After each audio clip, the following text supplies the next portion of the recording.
আজ 21শে জুলাই। শ্রাবণ সোমবারের সাথে সাথে পড়েছে কামিকা একাদশী এবং এই একাদশী সম্পূর্ণ করতে অবশ্যই শ্রবণ করুন কামিকা একাদশীর ব্রত মাহাত্ম্য কথা।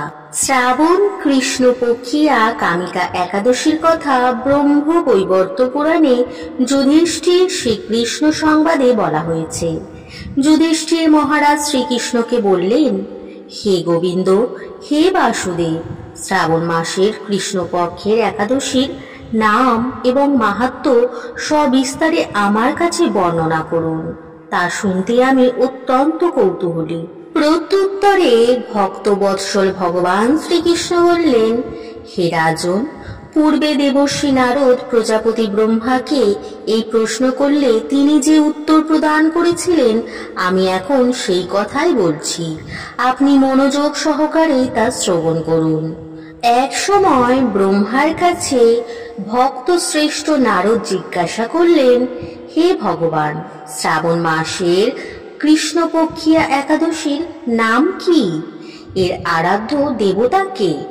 সেই ব্রতের বিধি বা কিরকম এবং এই ব্রতের ফলে কি পুণ্য লাভ হয় তার সবিশেষ জানতে ইচ্ছা করি। আপনি কৃপা করে আমাকে তা জানালে আমার জীবন ধন্য হবে। শ্রী নারদের কথা শুনে ব্রহ্মা অত্যন্ত সন্তুষ্ট হলেন। তিনি বললেন, হে বৎস, জগৎ জীবের মঙ্গলের জন্য আমি তোমার প্রশ্নের যথাযথ উত্তর দিচ্ছি, তুমি তা শ্রবণ করো। শ্রাবণ মাসের কৃষ্ণপক্ষিয়া একাদশী কামিকা নামে জগতে প্রসিদ্ধা। এই একাদশীর মাহাত্ম্য শ্রবণে বাজপেয় যজ্ঞের ফল লাভ হয়। ভগবান শ্রীহরির পূজা অর্চনা অপরিমিত পুণ্য ফল প্রদান করে।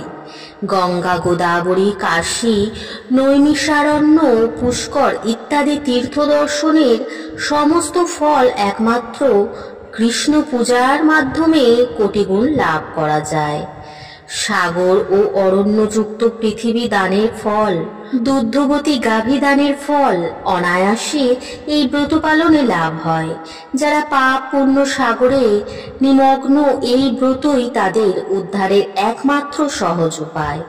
এই রকম পবিত্র পাপ নাশক শ্রেষ্ঠ ব্রত আর জগতে নেই। শ্রীহরি স্বয়ং এই মাহাত্ম্য কীর্তন করেছেন। রাত্রি জাগরণ করে যারা এই ব্রত পালন করেন তারা কখনো দুঃখ দুর্দশাগ্রস্ত হন না। এই ব্রত পালনকারী কখনো নিম্নজনী প্রাপ্ত হন না। কেশব প্রিয়া তুলসী পত্রে যিনি শ্রীহরির পূজা করেন, পদ্ম পাতায় জলের মতো তিনি পাপে নির্লিপ্ত থাকেন। তুলসী পত্র দিয়ে বিষ্ণু পূজায় ভগবান যেমন সন্তুষ্ট হন, মণি মুক্তাদি মূল্যবান রত্ন মাধ্যমেও তেমন প্রীত হন না। যিনি কেশবকে তুলসী মঞ্জুরি দিয়ে পূজা করেন তার জন্মাঞ্জিত সমস্ত পাপ ক্ষয় হয়ে যায়। এই প্রসঙ্গে ব্রহ্মা বললেন, হে নারদ, যিনি তুলসীকে প্রত্যহ দর্শন করেন তার সকল পাপ রাশি বিদূরিত হয়ে যায়। যিনি তাকে স্পর্শ করেন তার পাপ মলিন দেহ পবিত্র হয়।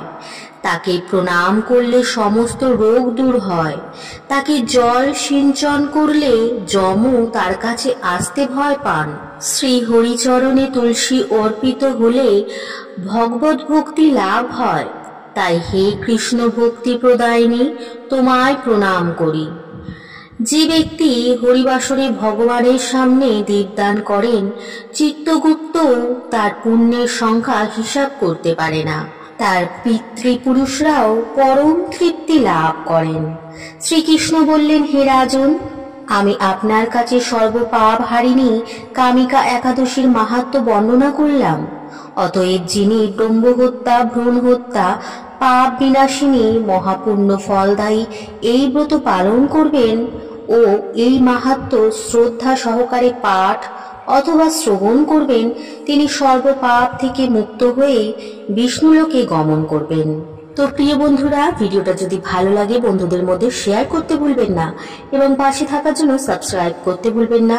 আমার শরীরটা ভালো নেই, তাই আমি ভয়েসের মাধ্যমে আপনাদের সঙ্গে সংযুক্ত হলাম, যাতে করে আপনারা আপনাদের ব্রত সম্পূর্ণ করতে পারেন। ভালো থাকুন, সুস্থ থাকুন, সুরক্ষিত থাকুন, ভালোবেসে বলতে থাকুন, হরে কৃষ্ণ, রাধে রাধে।